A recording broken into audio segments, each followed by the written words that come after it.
ሰላም ጤና ይስጥልን የተወደዳችሁና የተከበራችሁ የጎህ ቴሌቪዥን ተመልካቾቻችን እንደምናላችሁ ከሀገር ውስጥ እንዲሁም ከባህር ማዶ የመራረጥናቸውን ዜናዎቻችንን ይዘንላችሁ ቀርበናል። ዜናውን ወደ እናንተ እያደረስኩ ነው አክሊል ሄሮት አብራችሁ ቆይታ አደርጋለሁ። አብራችሁን ቆዩ። ቀዳሚ ወዳደረግነው ዜና ስናልፍ የፌዴራል ተቋማትና ማህበራት የአጀንዳ ማሰባሰብ ምክክር መድረክ በአዲስ አበባ ተካሄደ።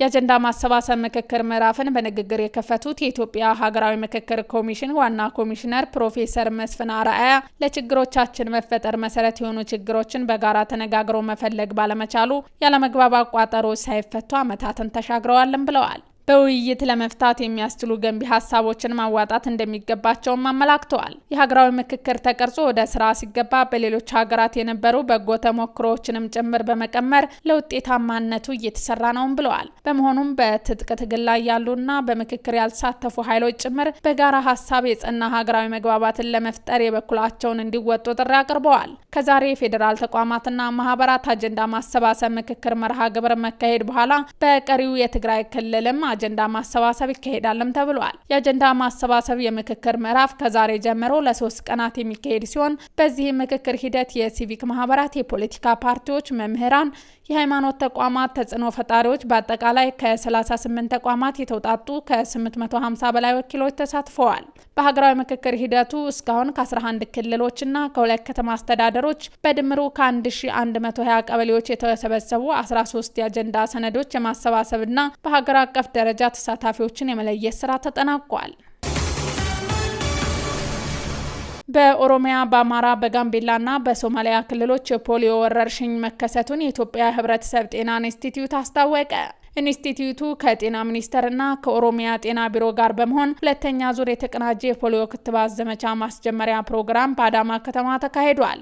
በመጀመሪያ ዙር በሀገር አቀፍ ደረጃ በተካሄደው የፖሊዮ ክትባት ዘመቻ እድሜያቸው ከ5 ዓመት በታች ለሆኑ ለ15 ሚሊዮን 300 ሺህ ህጻናት መሰጠቱ ተነግሯል። የኢትዮጵያ ሕብረተሰብ ጤና ኢንስቲትዩት ይህን ልምድ በመውሰድ በሁለተኛው ዙር ክትባት 15 ሚሊዮን ለሚሆኑ ህጻናት ለመስጠት መታቀዱን የገለጸ ሲሆን የዚህንም ዘመቻ ማስጀመሪያ መርሃ ግብር በዛሬው ዕለት ተካሂዷል። በዚህም የፖሊዮ ክትባት ወቅት ፖሊዮን የማጥፋት ስትራቴጂዎችን መከተል አንዱና ዋነኛ ተግባር ነውም ተብሏል። ለዝርዝር ወደ ያዝናቸው ዜናዎቻችን ስናልፍ በስር ላይ ያሉ ዜጎች በሀገራዊ ምክክር እንዲሳተፉ ለመንግስት ጥሪ ቀረበ። የኢትዮጵያ ሀገራዊ ምክክር ኮሚሽን ለመንግስት በሀገሪቱ የተለያዩ ማረቢያ ቤቶች በስር ላይ የሚገኙ ዜጎች በሀገራዊ ምክክር ሂደቱ ላይ እንዲሳተፉ ጥሪ ቀርቧል። ቁም ነገር ሽፈራው ተጨማሪ ያላት።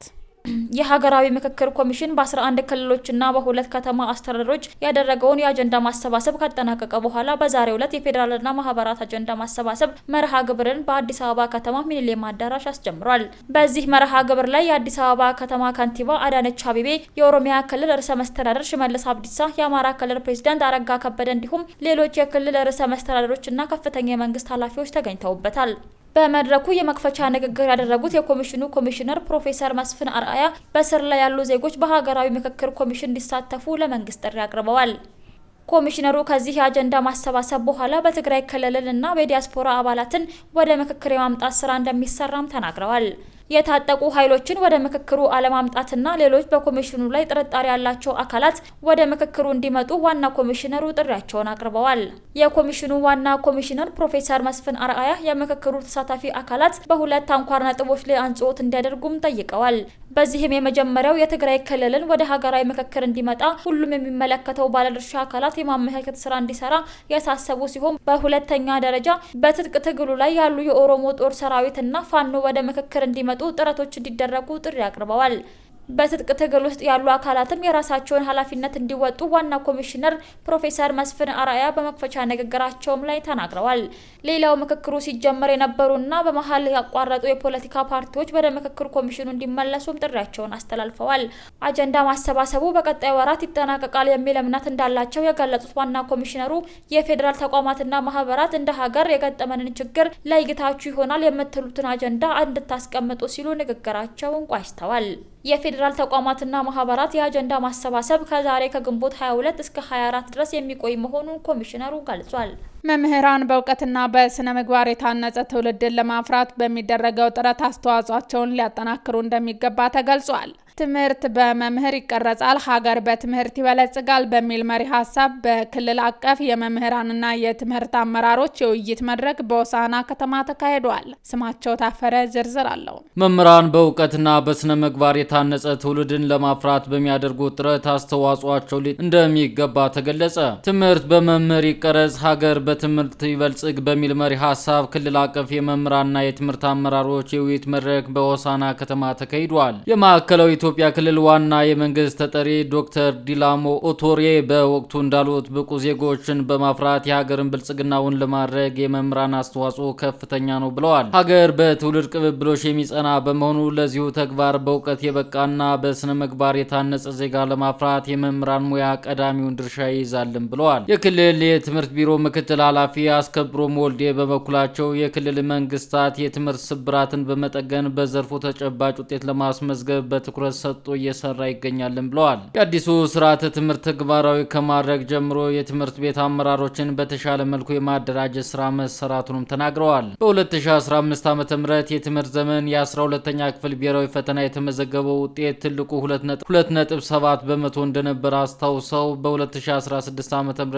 ወደ 3.4 በመቶ መሻሻሉንም አንስተዋል። በተመሳሳይ የ8ኛ ክፍል ክልላዊ የፈተና ውጤት ከነበረበት 18 በመቶ ወደ 44 በመቶ በላይ መሻሻሉን ይህንም የመምህራን ያለሳለሰ ጥረት የተገኘ መሆኑን ጠቁመዋል። እንዲሁም በትምህርት ለትውልድ መርሃ ግብር ትግበራ የትምህርት ቤቶችን ደረጃ ማሻሻል፣ የተማሪዎችን ምገባ በማጠናከር የትምህርት ጥራትን ለማረጋገጥ በተሰሩ ስራዎች ተስፋ ሰጪ ውጤቶች እየተመዘገቡ ይገኛሉ ብለዋል። በውይይቱም ከክልሉ የተለያዩ ትምህርት ቤቶች የተወጣጡ መምህራን እየተሳተፉ ይገኛሉ።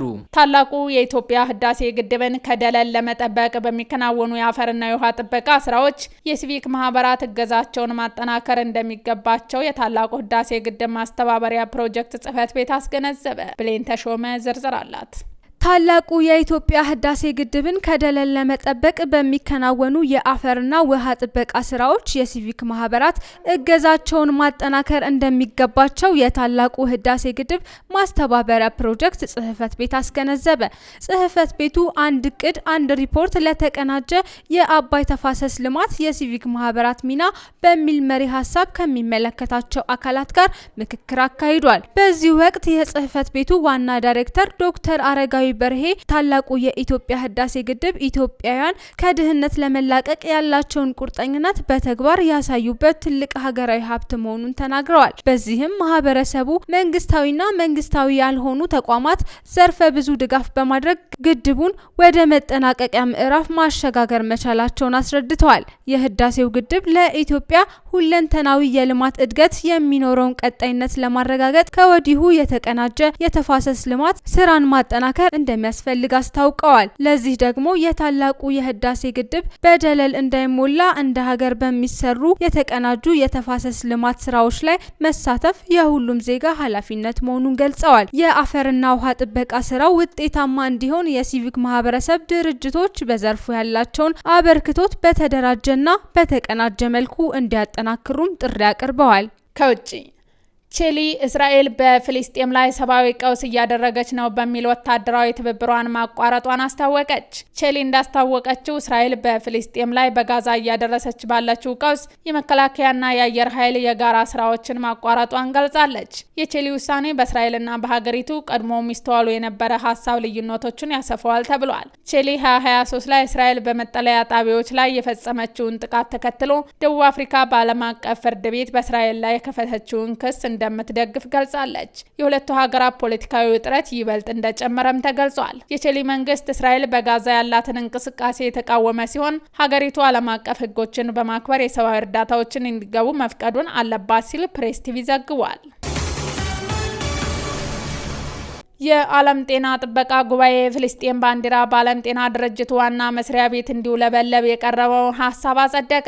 የዓለም ጤና ጥበቃ ጉባኤ ልዑካን በተባበሩት መንግስታት ድርጅት አባል ያልሆኑ ሀገራት ባንዲራው በዓለም ጤና ድርጅት ዋና መስሪያ ቤትና ቢሮዎች እንዲውለበለብ የሚፈቅደውን የውሳኔ ሀሳብ ላይ ድምጽ ሰጥቷል። የውሳኔ ሀሳቡ የፍልስጤም ባንዲራ ከዓለም ጤና ድርጅት አባል ሀገራት ጎን እንዲውለበለብ መንገድ ከፋች ሆኗል ሲል አናዶሉ ዘግቧል። ውድ አድማጭ ተመልካቾቻችን ለዛሬ ያዘጋጀንላችሁ ዜናዎቻችን እነዚህን ይመስሉ ነበር። አብራችሁን ስለነበራችሁ ከልብ እናመሰግናለን። ባያላችሁበት ሰላም